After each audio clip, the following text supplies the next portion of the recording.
Damage numbers. In video games, or in my case, I'm only going to be talking about gacha games because I live in a third world country and that's all that I have.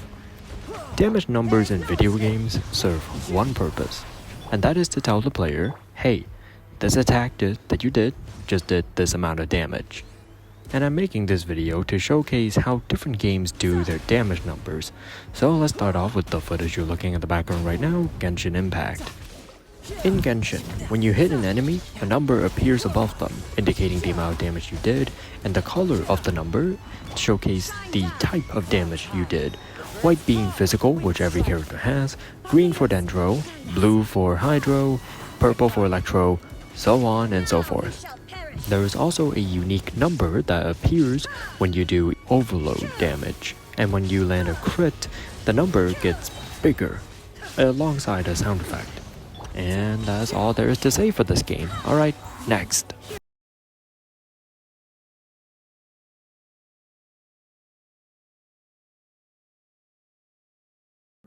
Now we are going to be talking about Wuthering Waves. Damage numbers in this game, similar to Genshin. You hit an enemy, and number appears. The color of that number changes depending on the character's element.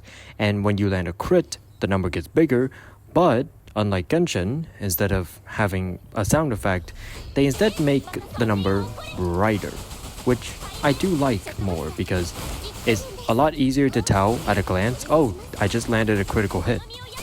The damage numbers are fine, although for me personally, I like it off because it just puts a lot of unnecessary information and visual noise on screen for me personally. Now that's not me saying that, oh, damage numbers are bad, oh, you shouldn't play with them on. No, that's just how I play the game. If you like the damage numbers, you can just leave them on, you don't have to listen to me. Alright, let's move on. Zenless Zone Zero. My opinions on the damage numbers of this game is very similar to Wuthering Waves, in that I much prefer playing this game with damage numbers off simply because a bunch of visual noise clutters up the screen. I don't like it. But anyways, we're talking about damage numbers. So, when you hit an enemy, number appears. The color of that number changes depending on the attack's element. If you hit an enemy with a physical attack, the number is yellow. If it's lightning damage, then it's blue. If it's ether damage, it's like a spectrum of pink and purple, so on and so forth.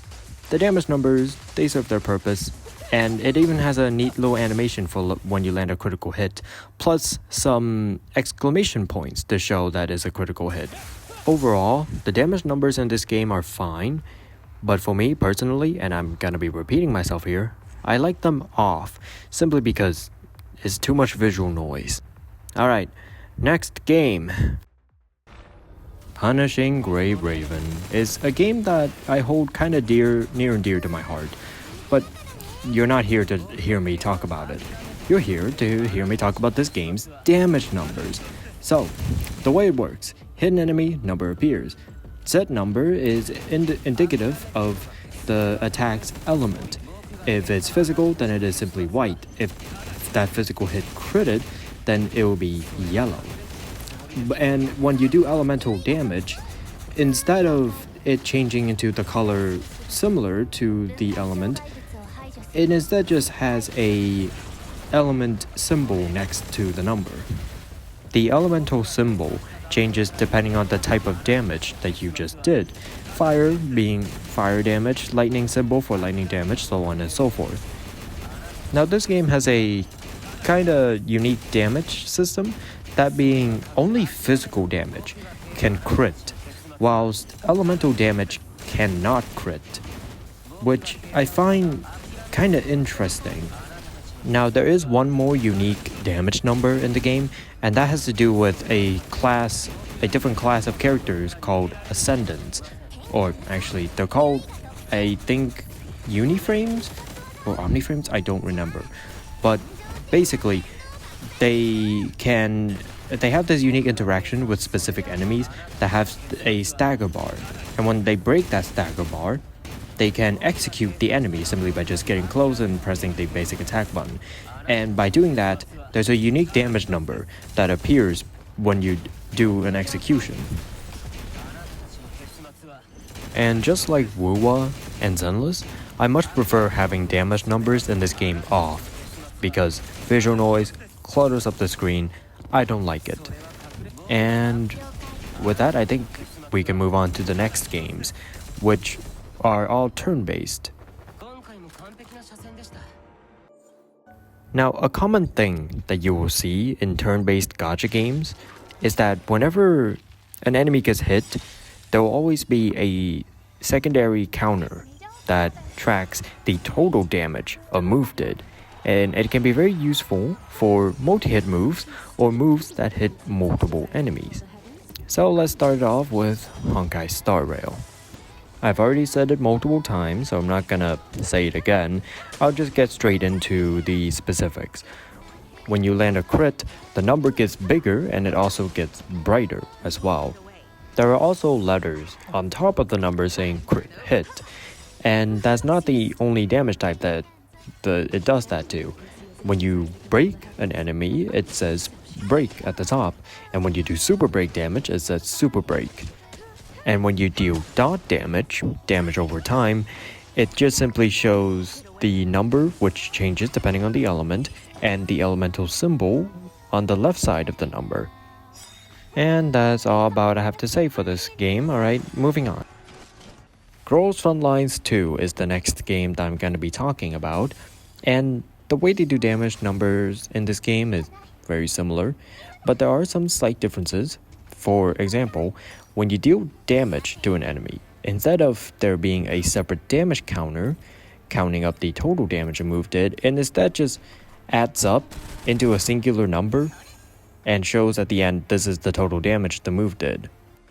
When you land a crit in this game, instead of the number getting, the number does get bigger, but instead of the number itself getting brighter, it instead has this little animation in the background of the number.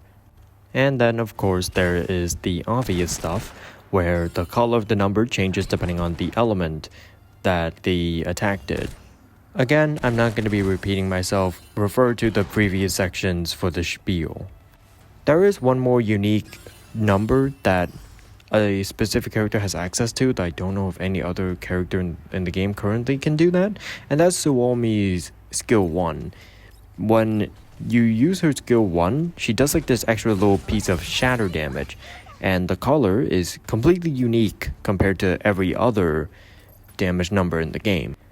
And that's all there is to say for this game's damage numbers. Actually, it's very, very simple. Alright, moving on. Reverse 1999 is the last game I'm gonna be talking about in this video. And the damage numbers, let's get straight into them.